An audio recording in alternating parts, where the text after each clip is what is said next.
Thank you, Kathy. Good morning, or good afternoon, or good evening, everyone, depending on the place of the world where you are attending, from where you are attending this webinar. It's a true pleasure and an honor to be here chairing this session. My name is Sandra Martins Pereira, and I have the pleasure to introduce the interrelated work of the EAPC Task Force on Advanced Care Planning and Dementia, and the linkages that it establishes with an EU-funded Horizon Europe project called In Touch. It's my honor to introduce our very well-known speakers, which is kind of a challenge because I think they are so very well-known that any introduction I might make of them will not be enough. But I'm very pleased and very happy to introduce Professor Jenny van der Steen. She's an epidemiologist at Leiden University Medical Center and also a senior researcher at Radboud University Medical Center and at the Radboud Alzheimer's Center in Nijmegen, the Netherlands. She's very well known. She has received national and European prizes in the field of advanced care planning, palliative care and dementia. And her work is focused on optimizing research design, employing rigorous quantitative, qualitative, and mixed methods, preferably in international comparative and with parallel methodological work. It's also an honor and a pleasure to introduce Professor Lieve van den Blok from the VUB. She's the founding chair of the Aging and Palliative Care Research Program at the End of Life Care Research Group at the VUB and Ghent University in Belgium. And she's also currently the co-chair of the End of Life Care Research Group together with Professor Joachim Cohen. Lieve has been involved in palliative care and end-of-life care research for over 20 years. She has been focused on national and international public health and interventional research studies.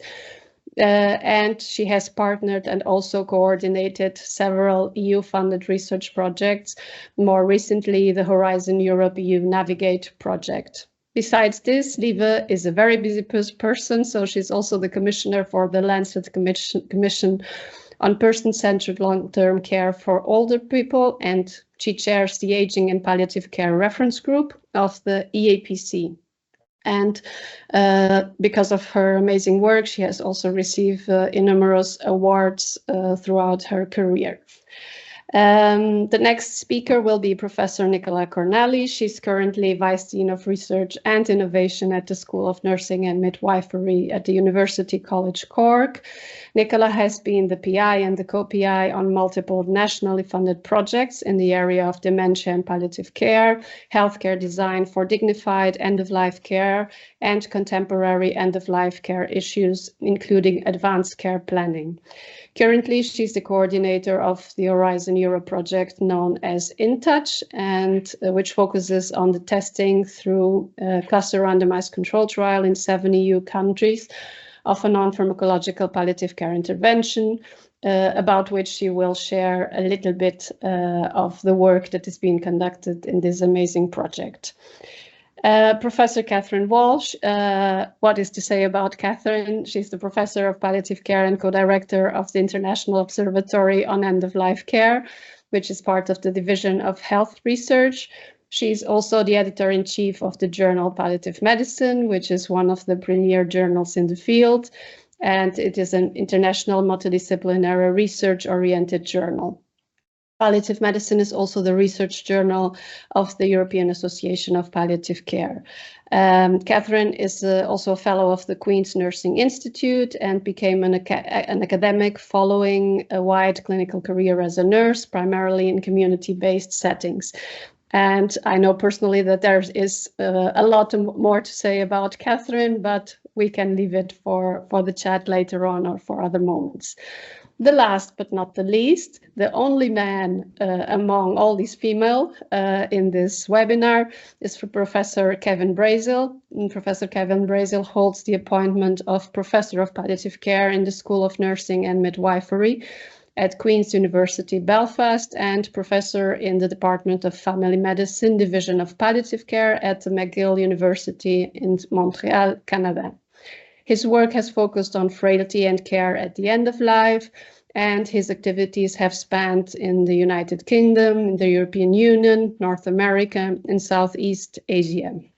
He has developed several notable interventions for end-of-life care, and one of these key interventions was and is the family carer decision support intervention, aids family carers in understanding and making informed decisions about end-of-life care options for individuals with advanced dementia. This intervention has been implemented across multiple countries and has shown to reduce decision-making uncertainty and improve family satisfaction with care.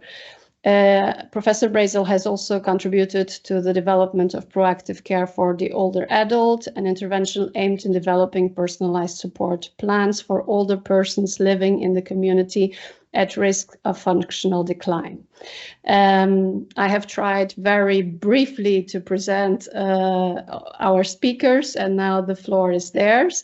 The organization of this webinar is divided in two different moments. First, there will be a presentation and an interview with Professor Jenny van der Steen and Professor Liever van den Blok. And then we will have the connection with the InTouch project, and Professor Nicola will interview Professor Catherine Walsh and Professor Kevin Brazel. And I have the difficult task to keep everyone on track for us to finish on time in whatever time zone we are at the moment. So now, Jenny, the floor is yours. Thank you very much, everyone, for attending. Thank you, Sandra, for the kind and detailed introduction. And I'm very fortunate to work with you and with all of the presenters. I'm going to share my screen for an hopefully not too long presentation. Can you see my screen? PowerPoint? Yes. Is it in presentation mode? No. Not yet. Yes. Now. Yeah. Okay, good. So I'm presenting on the EAPC task force work, Advanced Care Planning and Dementia, and we are now a reference group, but we recently published on clinical recommendations, so that will be the focus of the presentation. This is our task force. So today we have Lieve and also Sandra with us, and it's a multi-country task force with different professionals, and my co-chair is also from the Netherlands, Ida Kovage.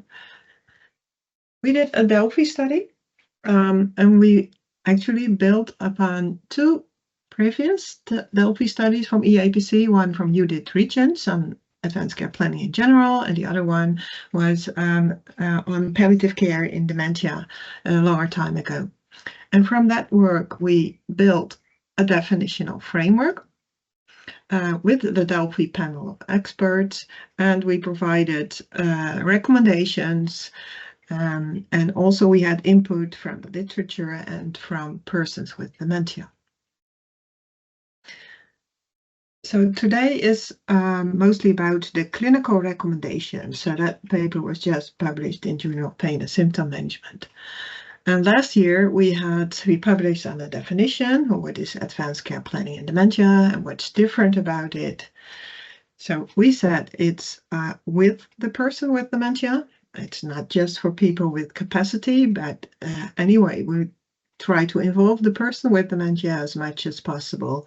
And we will continue with the family if the person can no longer be involved. So we had actually three goals. So that was the definition and the clinical recommendations. And we also provided recommendations for policy and research. This was mostly the work from Miharu Nakanishi and for Sandra, analyzing open-ended comments. And we found there was a great need for a dementia-specific evidence-based practice model. And there's a lot about inclusiveness and engaging people with dementia. Now, what we found was different in the case of dementia are three things. Family is being involved, and ideally being involved from the start. Capacity of the person with dementia, fluctuates, but in the end declines. But we, in this model, is kind of an ideal model, so family is present, and the person can be involved to some extent up until the end. And then the third thing is engagement and communication is also different in the case of dementia. That's the clinical recommendations were based on these three specific issues, but also on personalizing advanced care planning in dementia. So we provided recommendations in consensus with the experts to adopt a prudent approach, to provide information, and to explore understanding of the person and their family. And then also on timing of advanced care planning. So we say initiated after or shortly after diagnosis, and triggers for updating the plans. And then we provided a list of elements of advanced care planning, and then separately also recommendations from persons with young onset dementia. Now, for example, in timing, there was a lot to do about timing. We said that it should be offered as an opportunity shortly after diagnosis or at diagnosis.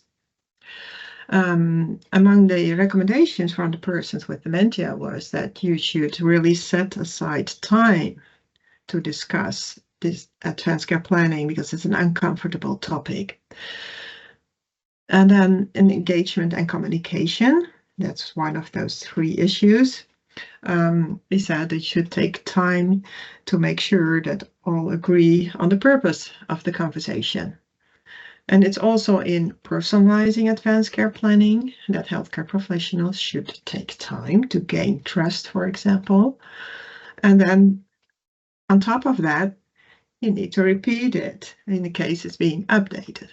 So there's a lot of time. And these are the 25 elements, well, the first 12 actually, of advanced care planning in dementia. These are the 12 we should always do, and I won't go into detail of this, just showing you that this was really a long list of what's ideally addressed in every conversation, or in another category, another 13 recommendations. At some point, you could do this at the first conversation and repeat as needed. So this is all in the paper. You can read it. It's just to show this list of elements. And we asked the experts to estimate how many sessions would you need to address all of these elements. And the median was 4 sessions. And so this is what we will address in the interview afterwards with Lieve. Also, this one is engaging people with dementia and family roles. Because this connects 3 of the issues that's really specific for advanced care planning in dementia: the involvement of family, how to communicate with people, and the capacity issues. And we provided some of recommendations there. Then I would like to show you this picture because the risk is that we address the family and we forget about the patient. And it's our task to adopt an approach and really try to engage that person as long as possible. So this was my presentation, and now we move on to the next part.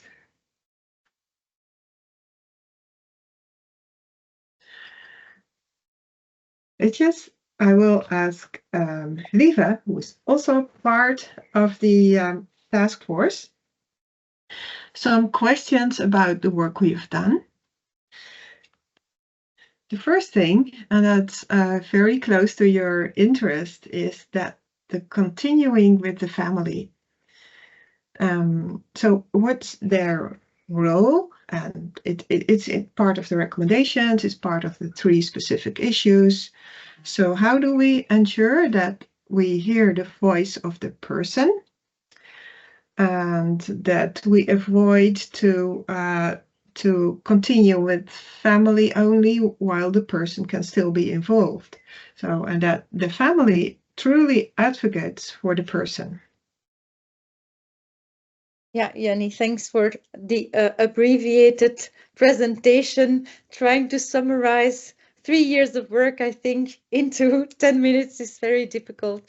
So family stood out, as you know, from the start in the work that we did as a core group, but also from the Delphi. And it's always a little bit of a balance, I feel, between saying you really need to engage family as early and as much as possible versus the side effect or the other side of the continuum, only speaking to family and not speaking to the person with dementia any longer. And that balance is very difficult. And because of the fluctuating capacity, of course, of a person with dementia is also very dynamic. So it's not something that is set in a certain way at a certain moment in time and won't change any longer. So I think if you agree, it was difficult to try to put that into recommendations so that we could honor both elements, engage family as soon and as early as possible, and at the same time support people as much as possible, or the person with dementia, to express their preferences in the moment or in advance for as long as possible for them. So I think when it comes to practice, because that was a bit the idea of why we did this seminar, it's easier to put it on paper probably in the recommendations than to do it in practice, because you have a lot of family dynamics. Some people don't even have family. So it will really depend, of course, on the individual case, how to move forward. Some persons really devote a lot of attention to their family, I also feel, and don't want to make decisions by themselves. So a personalized approach probably is necessary in all cases. That's at least something we try to convey in the recommendations. And then secondly, I feel also that, as you say, in practice, you often see, because of the fact that you have diminished cognitive capacities or one of the capacities, that people immediately feel people can't take decisions any longer. So it's a matter of engaging them in the moment for as long as possible, as well as with regard to advanced care planning, really supporting them in all ways possible to think and consider and reflect about what worries them, what's important to them in their future, what their hopes still are, etc. And so the supported decision making, I think, is something that's really gained a lot of attention over the past decade or so, not necessarily only in dementia, but also in the world of people with disabilities. So supported decision making as opposed to proxy decision making or substitute decision making, really saying you can adapt your context in a way that supports a person's capacity. You can also have people assist other people in by informing them, by using simplified language, by using documents or visualizations, etc., to really try to get as much as you can out of the person themselves. Yeah, thank you. That's a difference with general definitions of advanced care planning in not in dementia, but in general, is that it's not focused so much on capacity, and we don't say that there is a dichotomy that like that's more like a legal perspective, that somebody has capacity for decision making or doesn't. But could you also, you were talking about eliciting what's important to people. Perhaps that's something you can do even with more advanced dementia, when perhaps deciding about medical treatment is much more difficult. Yes, probably you could say capacity is time specific, but also task specific. So it really depends on what you are asking persons to decide about, the more complex the decision and the more impact a decision would have on a person, the more difficult it might get, of course. Yes.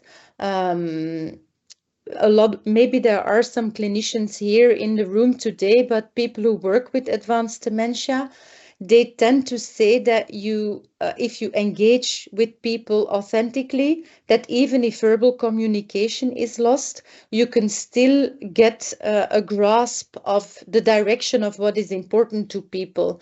But of course, that doesn't mean that any specific decision when it comes to non-treatment decisions or alleviation of pain and symptom management, very difficult decisions to explain. That is not the same, I think, than trying to connect with people. Yeah. And there, of course, the family takes on a bigger role. And the more this relationship is supported by a professional, I think the relationship between the person and the family throughout the whole trajectory, the easier probably it will be to make decisions at the end. That said, there will always be situations that you haven't foreseen. That is something we have to understand also, and a reality, so to speak, we need to live in. Yeah. Yeah, so that's another argument for starting early, actually. Yeah, definitely. Okay. Yeah. Then I move on to a more general issue, because we did a lot of work in the preceding years, and we that was our aim, to be really comprehensive. So, have we finished now? Have we done enough of research? Are we just to implement this ideal? What do you think? I'm curious to hear what you think, Jenny. I would say indeed, we as researchers and people who like to conceptualize and give clarity to complex processes, I think over the past decades, we have devoted a lot of attention to what ACP is, what it isn't, how it differentiates with normal care planning, what it should incorporate ideally, trying to set boundaries, and with this work also a lot of recommendations for people on how they can do this in an idealized manner. So I would say when it comes to conceptualizations and general recommendations, that work is really done a lot already. That doesn't mean we should stop the research, mainly if we try to implement our recommendations, or if a clinician or a service looks at our recommendations, is maybe overwhelmed with all the difficult, the combination of all the recommendations. But if they want to implement it, or they want to change their practice, or they want to change a policy, for example. Can you still hear me? Yep, I can. Oh, okay, we're stuck. Then it will always be important, of course, to monitor that impact. And so research really trying to monitor what the effect of a policy or practice is in the positive sense, but maybe also in the negative sense. What might be negative impacts of certain policies is definitely something we should keep on doing. Yeah, I think that's a very good point. What you also said, that with any new implementation of policy, of research, we should actually evaluate whether it also has some negative consequences. Yeah, I think that's a very good point. Then about the taking time, I showed a number of recommendations from our work that's about taking time to initiate, for the conversation itself, to evaluate, to update. Can healthcare professionals take that time? Do we need specialized advanced care planning facilitators? Or perhaps nurses can do more before they refer to a physician? Yes, well, I think there are two questions in your question, and that is, can people take time to do advanced care planning? And then secondly, what's the role of everyone, maybe including someone with dedicated time for doing conversations? So I think time is the most often heard reaction when you talk to practitioners. I have a feeling that when it comes to time in practice, that we need to consider different levels. You have the individual level, the individual responsibility of a clinician. And there, of course, there is some leeway for clinicians to give priority time. So it really depends on what a clinician finds important to devote their time on. But that is only an individual level way of looking at it. Because at a meso level, for example, a nursing home policy level, what is appreciated and what is rewarded in a certain facility will definitely have effect on the time people can devote on certain activities. And of course, there's also the policy level. If I look at Belgium, for example, we have a lot of fee-for-service payments, so unbundled payments. So that really speaks against good advanced care planning conversations. So I do feel time is positioned on all of these levels. When it then comes to saving time by using facilitators, I guess there are a lot of interventions and practices using facilitators, but what research has shown over the years is that international research already from the States 30 years ago, but also more recently in Europe, for example, the action trial, if you use facilitators outside of regular practice and the conversation output is really not integrated into regular practice, it might not change a lot.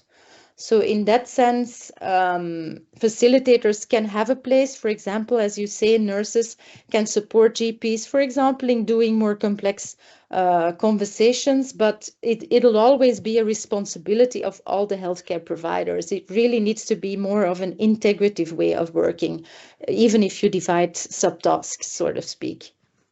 Mm-hmm. So that's not a trade-off then. So it's a task for all healthcare providers. But can you think of other trade-offs that we can adopt a more pragmatic and perhaps feasible approach? Yes, that's also something you and I think, have been discussing also in the editorial in Palliative Medicine a few weeks ago, because it's true, if we produce a lot of these recommendations, people might get overwhelmed. Maybe that's not the correct word, but at least there's a lot of recommendations trying to depict an ideal approach. And so it might jeopardize people from even getting started. That's what we said, right? So there is a trade-off between trying to do it in the idealized way or just getting started. And that's why I think you and I agreed to say it's important to get started with conversations, to give people the opportunity to consider what's important to them now and in their future. And try to learn for your own practice how it can work, and not necessarily trying to implement it directly in an ideal way. I don't know if you agree if I put it like that. Yes, I think so too, that if your ambition is very high, it's you risk that you think I'm not doing it good enough, and you're not doing it at all. And if you're not doing it, you don't get experience, and it really works to have some experience and see how people react, and that you internalize, I think, some how you could start some sentences, some prompts, etc. Yeah, you can read that our considerations indeed in that editorial. I think I've finished my questions, the most important ones we thought of. Lieve, you have anything else you would like to add, or? No, I think I'm curious whether the audience would have some questions. I must say the connection is not optimal, but I'm hoping, I don't know if you can see the chat, whether there are questions there. I was keeping an eye on the chat to answer your question, Lieve, and so far people are introducing themselves from all parts of the world, but Right. I think we still don't have anyone who is the courageous first one asking the question, but I'm sure that, okay. Well, Halima is a note taker. Exactly, exactly. So we cannot count on that. But please, for everyone who is attending, feel free to ask your questions. You have the Q&A area and you have the chat where you can write the questions. Actually, Kathy just noticed this. It's in the Q&A box, but still no questions there unless I start asking questions about the amazing work that you both did.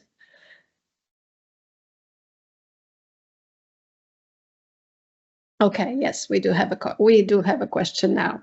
The first brave person, Nick Carter, thank you very much. Do you have recommendations for supporting challenging conversations about ACP for families in conflict?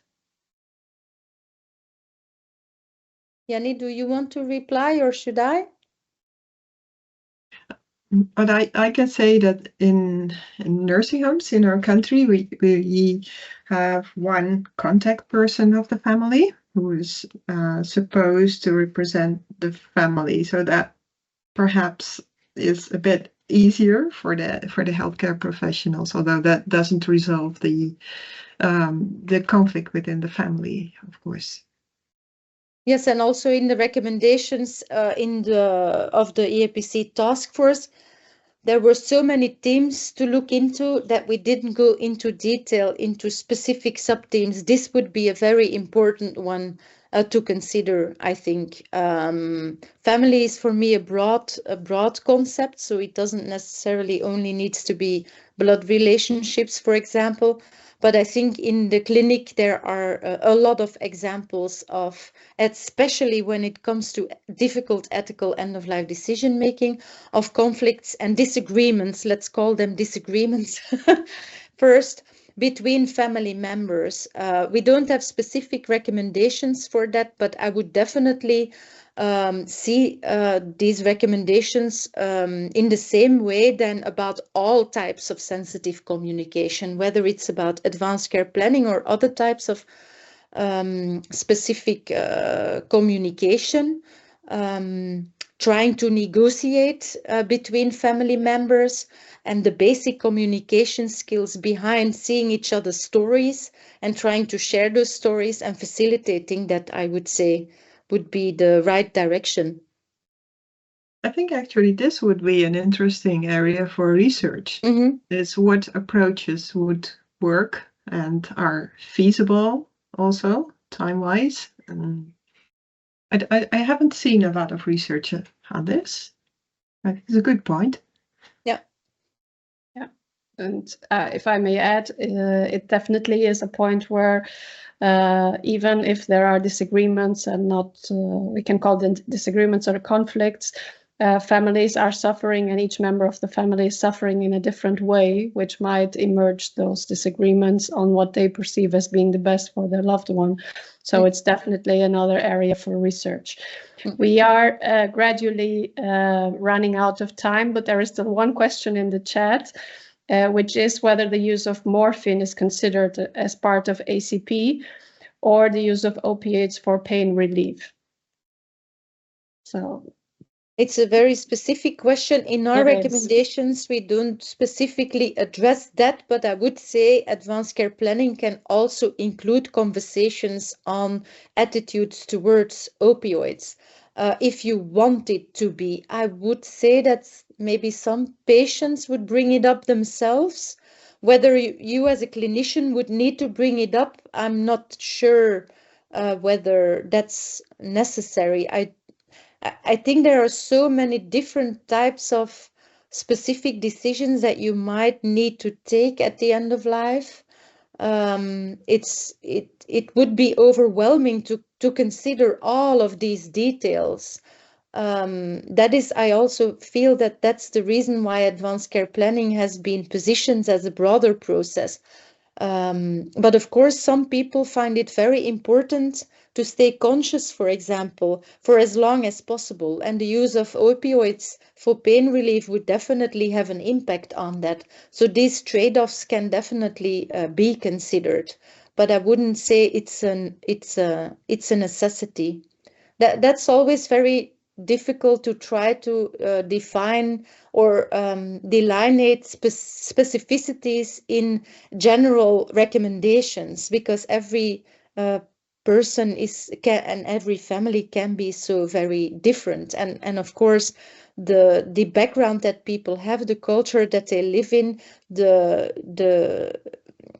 different things that they have in mind beforehand, they will all influence beliefs on opioids also. So Yeah, so we didn't address it as part of our task force work, but we said that the particular treatments, actually, that part should be developed for each specific context or country, because some may be more relevant for some countries than for other countries.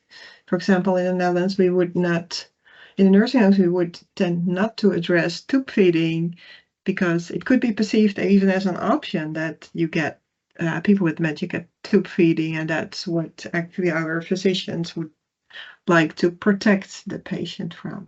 But it could be appropriate in other countries to address that as part of advanced care planning, or people who are prone to develop eating problems, so that's very context specific. Thank you, Jenny. Thank you, Lieve, for maybe this will come also back exciting... in the next section, I would say. In the next section on In Touch, this will also be touched upon. Yeah, you just touched the right connection, because in the chat there is precisely one question coming up about how international strategies and how to implement advanced care planning in different settings, which I think links us very well with what's coming next with the In Touch project. So thank you so much, Lieve and Jenny, once again for this very interesting presentation and interview, and for all your amazing work over the years. And now I give over, instead of asking you to respond to the questions that are coming up, I think that the questions link us very well to Nicola's presentation and to the forthcoming discussions with Catherine and Kevin. So I give the floor now to Nicola. Thank you once again, Jenny and Lieve. Thank you, Sandra. Nicola. Thanks. Can you hear me okay?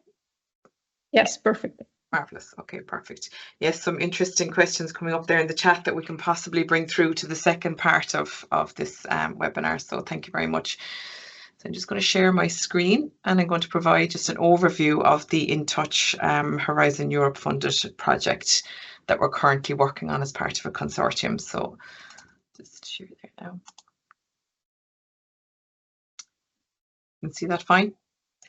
I've got the red box around it, so it looks like it's ready to go.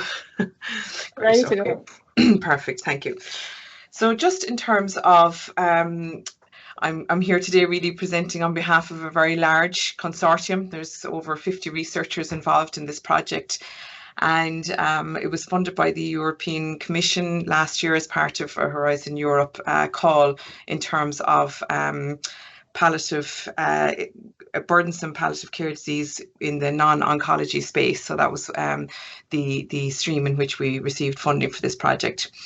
So In Touch itself, it's the implementation of a person-centred palliative care intervention, and we're trying to improve comfort, quality of life and social engagement of people with advanced dementia in care homes. And so just to give you a sense of the scale of our group that are working on this project. So we come from 13 different partner sites, and there's a number of countries involved, as you can see, right from Canada over to Poland and up to Northern Ireland and down to Portugal as well. So we've quite a large consortium working on this project with expertise in the area of dementia, neuroscience, ethics, and a number of areas across in terms of palliative care in particular. And we're very lucky to have the EAPC as well as a partner on this project with us. So I won't go into details around dementia as a disease. I'm sure everyone that's here has a good understanding in terms of how prevalent it is and how challenging it can be as a condition, and particularly how burdensome it can be for a person with dementia and their family that are supporting them, but equally the staff with which they engage with as the disease progresses. And we know that people with dementia, as the disease does progress, can require high levels of care and even placement in a care home setting, because family may not be able to look after them within their care home or within their own home anymore. And we do find then that obviously the care home becomes a common place for death for people with dementia. And we do find, I suppose, that people with dementia in residential care, the evidence will tell us that they often live and die with unmet palliative care needs. And these often arise from two care management aspects. So one of them being too much invasive intervention with little effect. So we see frequent hospitalizations, perhaps intravenous medications, antibiotics, etc. And we see too little focus on comfort care interventions. So perhaps not optimal pain management, poor hydration and nutrition. And we do see that emotional and social neglect occurring, because I suppose families are finding it very difficult to engage in a meaningful way, and staff are finding it hard to communicate and understand the needs of the person as their dementia progresses. So we had identified as a team this critical need for a palliative care approach in care homes to improve the quality of life, acknowledge the terminal nature of the disease that is dementia, and address staff and family learning and education needs as well. So I suppose our project is really positioned in terms of the palliative care goals model, which was published recently. And you can see from that model, as the person progresses towards that end of life period, where there's an emphasis on comfort being ensured, and that identity and personhood are protected and respected. So that's really where this project is positioned at. And so therefore our aims are to improve comfort, quality of life and social engagement, but also enhance this proactive dementia palliative care approach amongst staff, which may not be normalised in their current practice. And we're also seeking to foster the family staff partnership, so improving that communication, improving engagement with families, and particularly looking at in the moment care planning, but also future care planning, which falls under our definition now of advanced care planning as well. So there's a number of objectives to this large project. I won't go through them in great detail. You can see there's 7 there in the screen in front of you.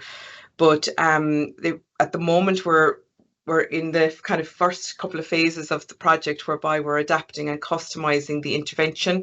So we're really taking into account some of the ethical, legal and socio-cultural factors which may come up in our conversations later on in each of the different countries, and how practices differ across the care settings and across legislative and ethical boundaries as well. We will be building staff capabilities through an education programme for staff and an education programme for families that are going to be involved in the intervention as well. We're hoping to have a community of practice where we can network experts and facilitators through the different homes. And we'll be determining the effectiveness of the in-touch intervention, both from an economic and both from a trial perspective, across the multiple countries that are involved. As I said, there's 7. And so we will be conducting a cluster randomised control trial in that regard. We have a process evaluation embedded into the study as well, looking at those contextual factors, looking at the barriers to implementation, what helped to optimise the intervention when it was implemented, etc. And then we are hoping that we will have evidence-based guidelines for EU policy in relation to the most effective way to improve quality of life for people with advanced dementia in care homes. So I won't go into this in detail. It's just to show that it's the work package structure for the project is quite interconnected, as you can see, across the various work packages that are involved. And I suppose just centering one of those is our care partner involvement and engagement group. And they are, I suppose, our North Star in terms of supporting the uptake of the information that we provide, and the engagement of family in this project as we move through to implementing the intervention. I think it kind of relates back to how can we best reduce conflict and how can we best engage families in advanced care planning. I think the key for us is making sure that we have family caregivers involved in all of the research elements as we move through the project to ensure that our messaging is correct and engaging. So just very briefly, I just wanted to touch on some of the foundational pillars, I guess, for the In Touch project. And Professor Kevin Brazil can talk a little bit more about the family carers decisional support intervention in a moment. But some of you may be familiar with the My Support project, and this was a JP&D funded project in 2019. And it was an implementation effectiveness study whereby we introduced the FCDS into a number of nursing homes across Europe. And the intervention itself is an educational intervention, and it targets family caregivers of people with dementia in the care home setting. So it is a nurse family led advanced care planning intervention at its core. And it has three elements to it. The first one is a comfort care booklet, and this is a guide for families in terms of what are the key decisions that may be made towards that end of life element. And it really supports preparation and family engagement, this booklet. It was designed with family members and for family members. So the language within it is very accessible for those who the audience are. Then we have a training element of the intervention. And then the third element is a family care conference. And this really is a structured family meeting whereby each element of advanced care planning is engaged with throughout that session, and trained staff engage with family in terms of these family meetings. So we have a number of outputs from the project, and you can see some of the publications there. But just to highlight, I suppose, that in our study we found that families that were involved in the intervention reported less decisional uncertainty, less decisional conflict, felt more informed and prepared, and indeed had more of a positive perception of care of their relative who was at end of life. So we thought we were doing quite good in terms of preparing staff and family to plan for comfort care and end of life care. However, we questioned if staff had the tools and mechanisms then in which to provide that comfort care, so to speak. So in tandem with the work that we were doing, our colleagues, particularly in Lancaster and a few more in terms of McMaster, and I know Professor Van der Steen as well had done some work on this, were actually testing and doing research around Namaste care as a comfort care intervention for people with advanced dementia in nursing homes.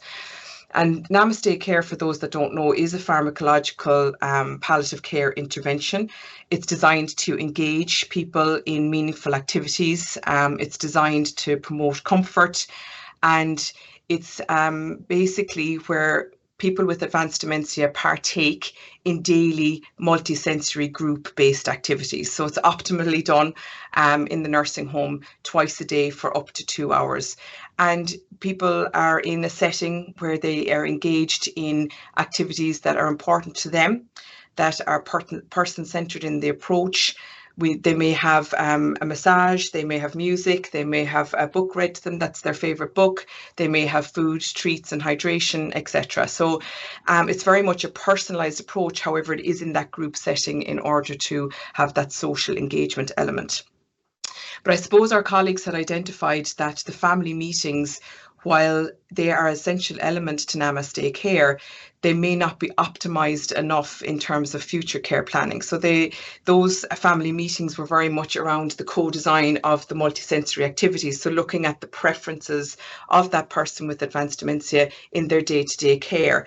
Whereas what we identified was that perhaps those family meetings could also be around the preferences for future care and trying to access what it is that that person may want in their future care planning. So really feeding back into the Delphi recommendations there in terms of continuing advanced care planning, even if the person has diminished capacity. So this is where we're bringing in the family carers decisional support element into the study. So you can see here the In Touch project itself and the intervention is multi-component in nature.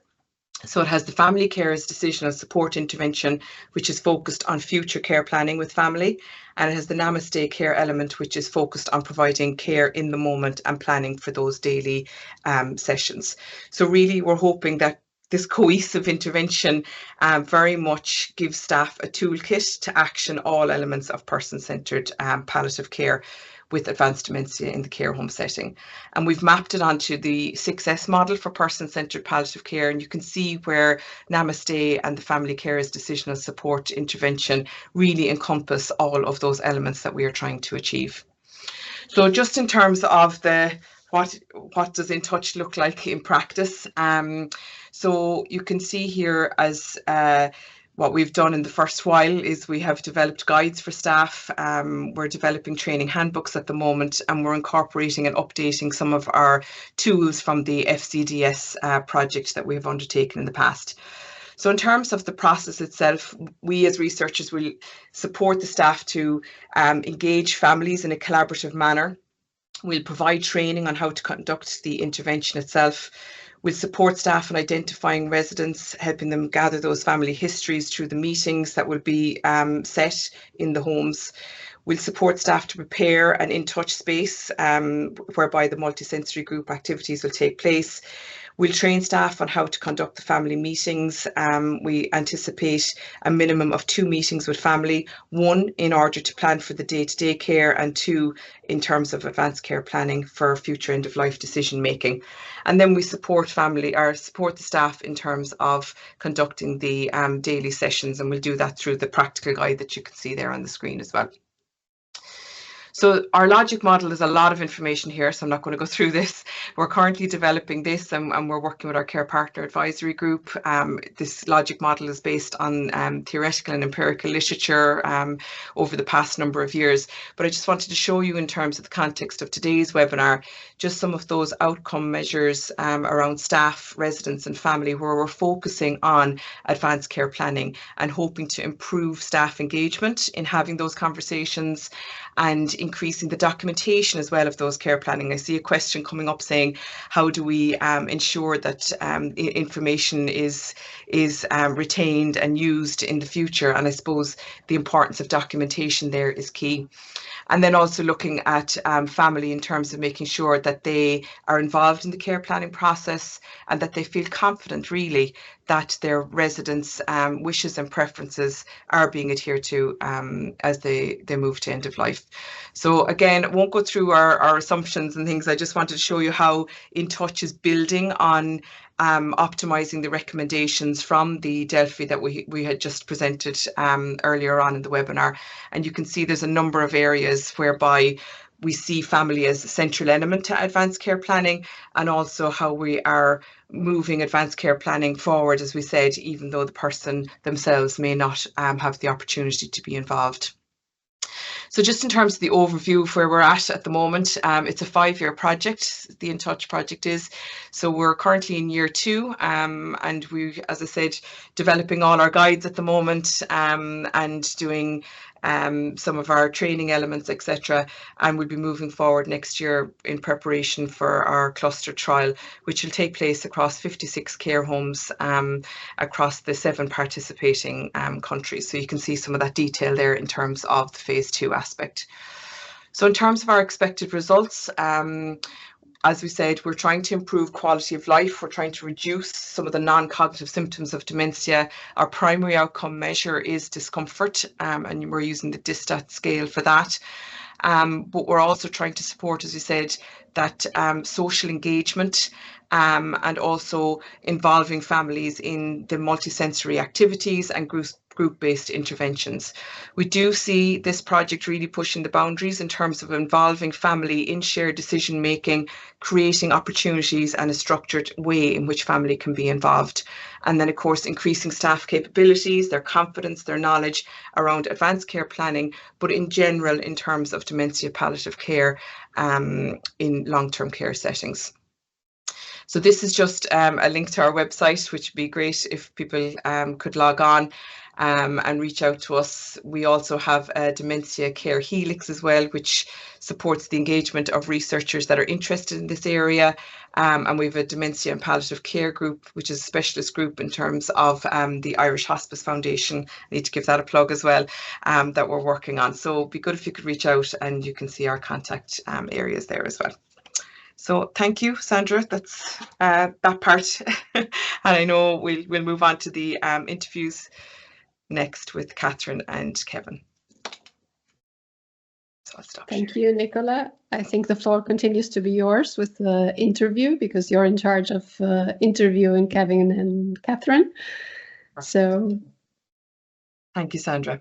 Okay, so Catherine, I'm going to go to you first. Your mic's working okay? Great, thank you, Catherine. So I thought it would be, we discussed what would be quite useful and useful for the audience, and I think I've just given a flavour in terms of how the In Touch intervention was built on the two pillars really of Namaste Care and the FCDS intervention. But I suppose when we consider Namaste Care, we don't consider it as an ACP intervention per se, but I'm just wondering what valuable insights for advanced care planning does Namaste Care provide from the research that you've conducted? Yeah, thanks, Nicola. So I think there's a couple of things I just want to emphasise before I answer that question specifically. So I'm drawing, I suppose, particularly as you highlighted from the feasibility study that we were involved with, because of course we haven't started that element of the In Touch study. And I think that study was funded to look at the end of life care of people with advanced dementia. So I think it's really important for the webinar audience to recognise that when we're talking about this resident group, we're talking about people often with very far advanced dementia who are potentially within months probably of death for some of them. And so, you know, we are talking about people who are highly unlikely to have capacity to engage in advanced care planning themselves. So some of the things that Jenny and Leva were talking about earlier, I think are no longer appropriate with this resident patient group. But what was helpful about this particular study was that actually the discussions that were had between the care home staff and the family and friends of those with advanced dementia, whilst not focused explicitly on advanced care planning, actually started to help them to think about care in advance. And so whilst it wasn't an advanced care planning intervention, it was very much an intervention about providing care in the moment to people. You can't provide appropriate care in the moment to people without understanding something about the person themselves. And the family meeting that we had for the Namaste study that we did was very much focused on understanding the person with dementia, who they had been in the past, where they were now, what people thought their preferences would be going forwards. So although it wasn't framed as an advanced care planning discussion, actually many of those discussions were focused on some of those core elements that we've heard discussed with relation to advanced care planning. And I think that taps into some of the questions that I've seen coming in about how can we create time for this? Isn't this going to take a lot of time to do? Because whilst we had asked the homes to set up this formal, family meeting while we were starting the project, I also know that while some of them did have quite structured meetings, they weren't always necessarily particularly long meetings. And because of the realities of care, certainly here in the UK, in a residential care home with very busy staff, family members often only coming in intermittently, family members sometimes arriving at times when they were not expected, or outside of the standard sort of times when an appointment might have been scheduled. Some of those conversations were by necessity more fleeting than we might have liked. But the fact that they were fleeting conversations didn't actually affect their impact in terms of actually understanding the person with dementia and what their preferences were. So I think, you know, that core of family involvement was actually quite important in terms of starting to think about how we work to plan care for people who are at the very end of their lives.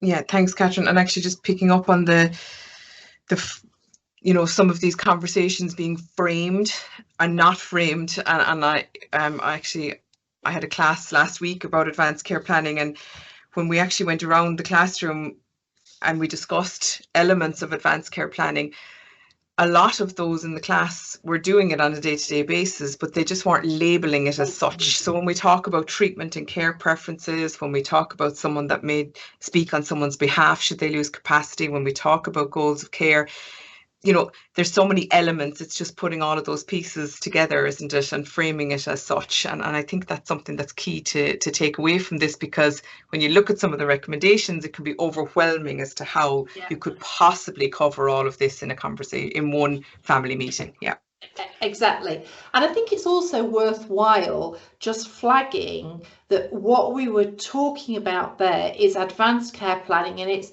the broadest understanding.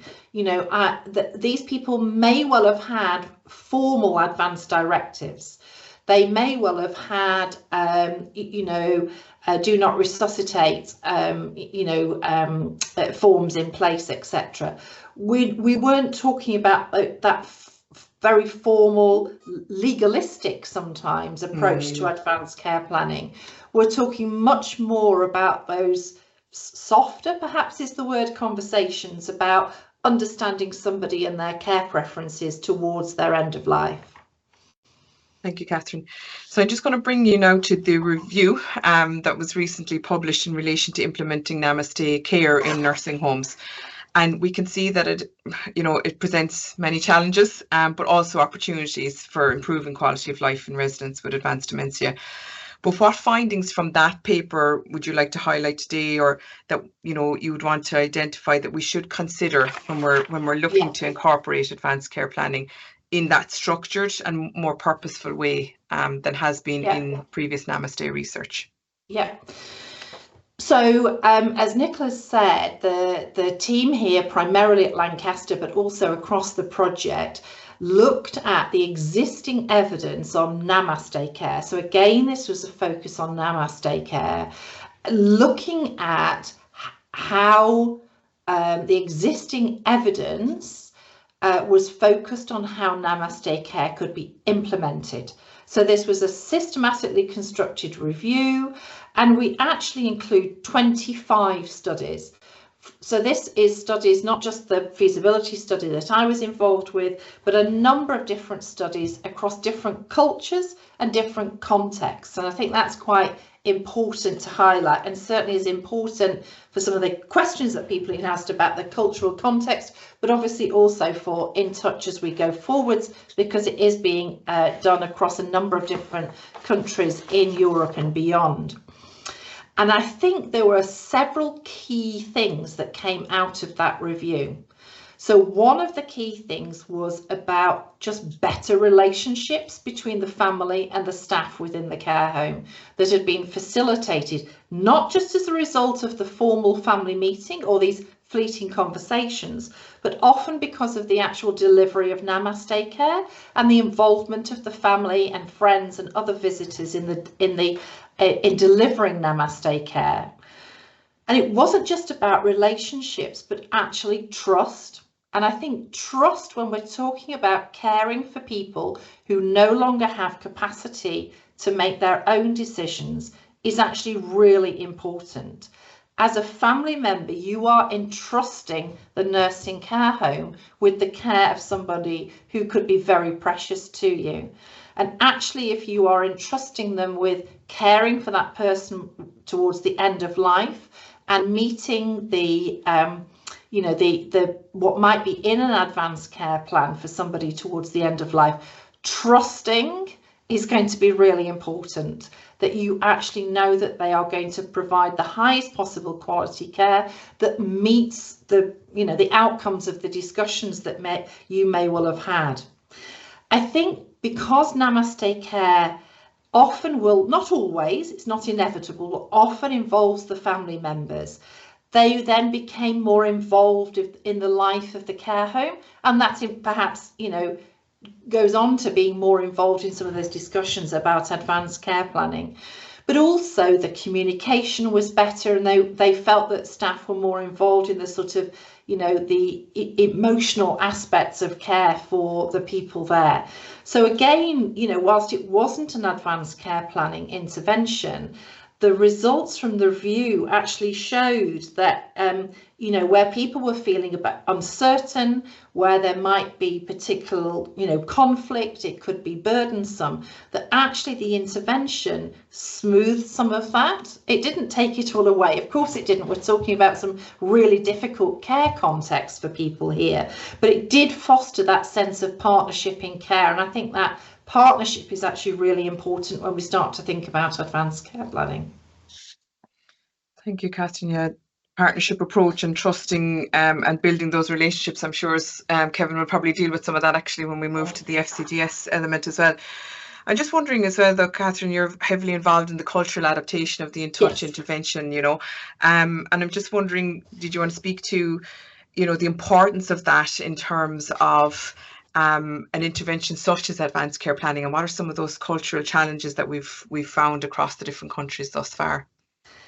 Yeah, I mean, I think what has been, you know, interesting in involving with that cultural adaptation. So what we've been doing is been looking at our In Touch guide, which of course involves both Namaste Care and the family carer support tool, and discussing that with a range of people from across 7 countries involved in providing care in nursing care homes, both from the family perspective, but also the staff perspective, and us ourselves as researchers as well. So it's been quite an intensive piece of work.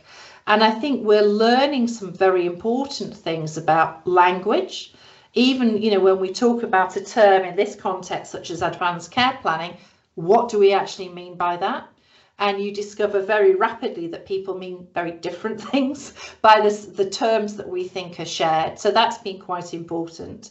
We've learned some really important things about the context within which care is delivered, very different approaches to staffing care homes, to the multidisciplinary nature of the staffing, to the size of the care home, the funding, all makes a difference in terms of how we can actually implement an intervention, and that might be care planning interventions as much as any other intervention within the care home.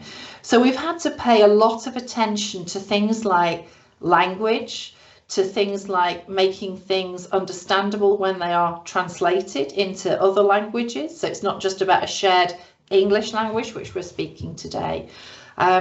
So I think, you know, we are clearly showing that things are adaptable across countries, but you can't just take an intervention and move it to another context without some of that really detailed thinking. Thank you, Catherine. Yeah, and I think that really, when we think of the care context, the language, the legislation, all of those things, they're really important for us to anchor the recommendations that we heard earlier on in the webinar around those areas, because everywhere is going to have such differences across when they move to implementing those recommendations. So thank you, Catherine. So I'm going to shift gear over to Kevin, and we're moving from an intervention that we perhaps weren't labelling or optimising ACP as part of it, because it wasn't designed in that way, to an intervention that's very much designed around advanced care planning, specifically for people, for families that have a person with advanced dementia. So, and I just want to bring us, I suppose, linking back to the EAPC task force paper that we heard about earlier on. And I suppose one of the areas, Kevin, that had high agreement in the Delphi study was about family being informed in terms of their changing role in advanced care planning, and also about including families to help reconstruct you know, the preferences, or help interpret the preferences of the person with advanced dementia who may now not be able to be involved in decisions, you know. So I'm just wondering, how do you feel that the FCDS already addresses that from the work that we've done, or what kind of adjustments do you think are required now based on the recommendations that we've heard today? It's a difficult question. Big question, Kevin. Thank you for that. that. About a four-parter. It is indeed, but the well, earlier in your presentation, Nicola, you did give an overview on the family care decision support intervention, and with respect to really how its goal is to really support family carers in making informed decisions about end of life for their loved ones who have advanced dementia, and the tools and processes associated with that are reflected in that earlier slide, which involves training staff, delivery of a family care conference, and embedded in that family care conference was the presentation of the Comfort Care booklet, as well as the question prompt list to facilitate those discussions. And the Comfort Care booklet does include sort of a précis about what the evolution of dementia is, decisions around end of life, relief of symptoms, and of course the dying process itself and after death. One of the things that struck me in terms of reading the guidelines and listening to this conversation is that the FCDS is really, the focus is around the end of life, which could speak to the last few days, last few hours of life, where the guidelines, which is the focus of the presentation today, is really much broader, and to me represents what we've described as a palliative focus. So it's making a distinction between a palliative focus in play versus an end-of-life focus in play. And what we also heard in this discussion was the importance of having these decisions or these discussions earlier in the process. And when we're looking at it in the context of a nursing home, it's typically on admission to the nursing home. And some hospitals, some not hospitals, sorry, but some institutions will have a policy in place that these discussions should transpire within 3 months of admission. So to go further upstream with respect to having these conversations. But what that does imply is that we're talking about a broader palliative approach, and there is kind of this change of language, which I'm certainly witnessing and been involved in terms of when we're talking about advanced care planning versus future care planning. And certainly in the UK context, I'm being more exposed to this notion of future care planning. But what that implies is that changes in care from the time of admission or those initial discussions are broader. They can include medications. They can include medications, eating and drinking difficulties, everyday care, and enhancing quality of life. And embedded in that, these are the care decisions of the person living with dementia. And embedded in that is the family's role in decision making. And I think what we need to recognize is contextualizing decision making. And then where does that best interest decision making come into effect? Does it transpire throughout that sort of supportive journey that the families have for the individual living with dementia, or does it come into play near the end of life? So there's a question in terms, how does the nature of decision making change over the passage of the illness trajectory? That's one thing which comes to mind. So it's a question, but what it does to suggest to me in terms of the discussion which I've witnessed is that there are implications for change for the family care decision support intervention, that being one being sort of the educational material for family carers. That does the Comfort Care booklet, does it offer sufficient guidance on the illness trajectory, the changes that transpires, and the related decision making associated with those changes? So is it sufficient to enable families to engage in that process and understand the scope of their involvement in decision making? So do we need to enhance sections on the dementia progression with visual timelines showing how decision making shifts or contextualizing decision makings? Also, role clarification. What's the role of the family members in making decisions along with healthcare providers and GPs around that passage? So that's with respect to education of family members. A second piece I think we need to revisit is really sort of refining staff training.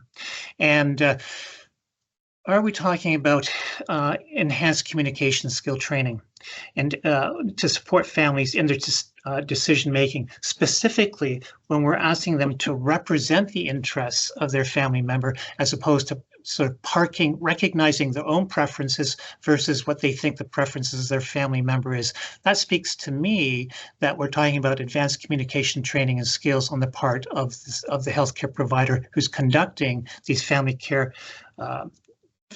conferences. And I think embedded in the, with respect to the staff themselves, is also what type of supports do the staff receive in this process. So it speaks to the importance of reflective practice strategies that the nursing staff should have. And I'm assuming it's nurses who are delivering this intervention within the care home or nursing home. Also, in the training of nursing staff is being more sensitive to the notion of cultural and linguistic sensitivity. And that's just, the changing landscape of living in a multicultural society. So these are some of the factors I think that on reflection in terms of where that intervention, the FCDS started from and where we sit now presently.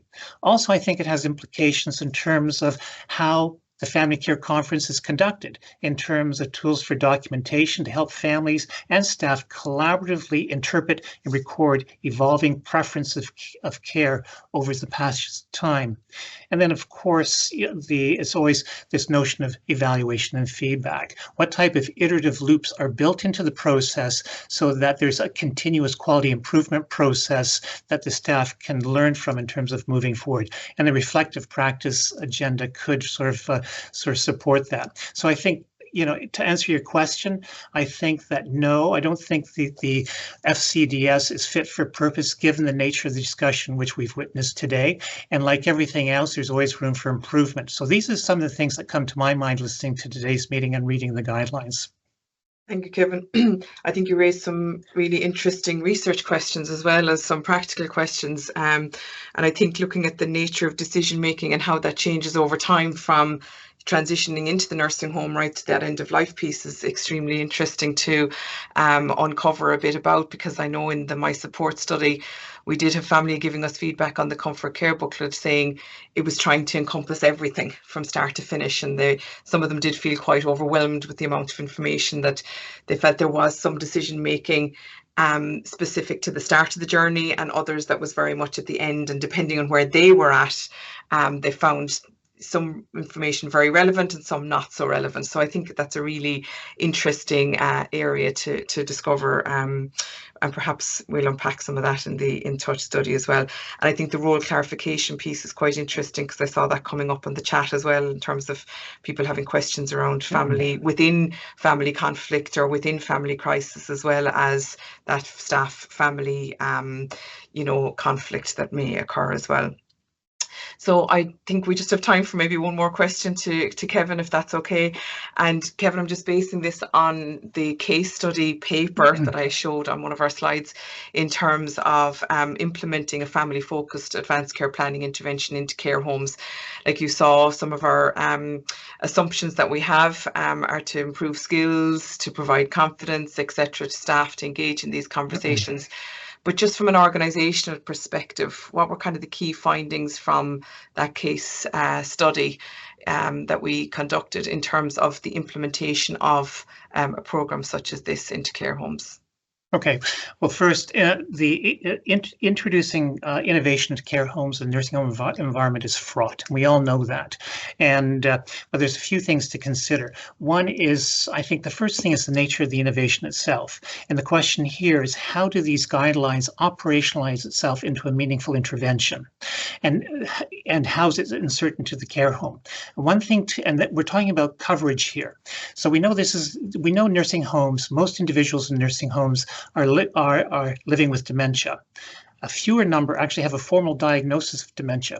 But we also have to recognize that there are individuals in the nursing home who do not have dementia. So the notion is here that by introducing this innovation into the care home environment, is one of the unintended consequences to create a two-tier system of care? And to what extent do we need to unpack these guidelines so they're more generic and represent a palliative care approach in the nursing home in general? And are we so addressing this issue of disadvantaging or marginalizing those who are not living with dementia? There's an issue of equity and equality there that one needs to be mindful of, and that could be the companion piece for the piece that's just been rolled out. How do we do that? With respect to the implementation considerations, you're right. We did sort of unpack what are the key facilitators, and what was quite important in the my support study was this notion of trust. And it was trust between the care home staff and the family members, and also trust between the staff and the innovators introducing the innovation into the care home environment. And this is behind that is that this innovation actually has perceived by all the stakeholders as having a real benefit for the resident in the care home. And trust is something which you have to remember is not automatically given. It's earned and can just as easily be lost. So it has to be maintained and cultivated amongst stakeholders as they move forward in the process of innovation. Other aspects, of course, is the training and building capacity of care home staff to deliver the intervention. There is the importance of committed and engaged leadership. And then on top of that is organizational culture. That this is, we hear this language of early adopters, and so we need, it's this notion of a culture of innovation within the nursing home. That the nursing home has there's a readiness and openness to change. So that's an ingredient in terms of successful innovation within any organization, including nursing homes. I guess behind that is also strategies to mitigate resource impact. It has, how do you integrate this type of innovation into regular practice and sort of embedding it in terms of typical annual reviews? It could be broadening the training in terms of the number of people who are trained by the innovation, and then address one of the questions that if there's, if we're talking about trust and relationships, it's all about relationships. Some people have better relationships with family members than others. So you can sort of customize or mix and match the partnerships of having these conversations. So it's broadening sort of the training to customize its delivery to match the needs and of the family members, as well as I guess alleviating the burden to the facility. So that talks to collaborative and flexible working relationships within the facility as well. I think that's it. I think you've covered a huge amount there, Kevin. Tout fini. You've given a lesson on implementation science. Thank you. Thank you. Okay, so I think, Sandra, I'm going to hand back to you. Others may have questions for Catherine and Kevin, or even for our previous speakers. So I'll mute myself again there, Sandra. Thank you very much, everyone. Thank you, everyone. In terms of questions, there have been a few that have already been answered. In the Q&A questions, there is actually one that was slightly addressed by the multicultural environments we live in and how the InTouch project has been trying to address it. And one of the questions that came up is where cultural stigma impedes open dialogue and dementia policies are absent, as seen in India and some in Middle Eastern nations, but I would say not only in those nations, but also in other parts of the world. How can these barriers be overcome to provide ACP? And I don't know if from the side of InTouch as well as from the recommendations that were built in the EAPC task force, if one of you can very shortly answer that question that links to multicultural aspects that we touched slightly, but we really not enough in depth, I think. Because overall, the other questions, I think, were being answered as we were going through the session.